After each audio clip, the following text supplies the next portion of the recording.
حضرت مالک بن انس رحمت اللہ علیہ کی جوانی تھی، عید کا دن تھا، اس نے عید کی نماز پڑھی، اس کے بعد سارے نوجوان اپنے گھر پر واپس آ گئے گھر والوں سے ملنے کے لیے، لیکن حضرت مالک جو ہے وہ سیدھا ایک عالم کے گھر آ گیا اور دروازہ کھٹکھٹایا۔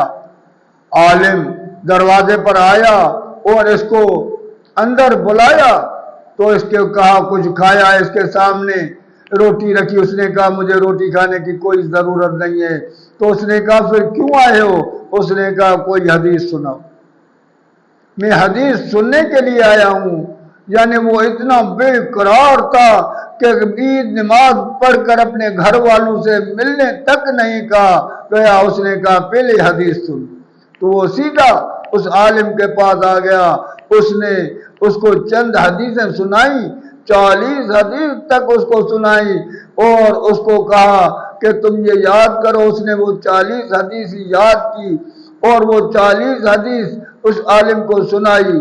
اس نے کہا کہ تم نے اتنا تیرا شوق اور تیرا جذبہ جو اللہ سے محبت، اللہ کے رسول سے محبت ہے کہ ایک دن تو بڑا نام والا ہوگا، تو بڑا نام کمائے گا، تو وہی ہوگا امام مالک رحمت اللہ کا آج بھی بڑا چرچا ہے، نام ہے۔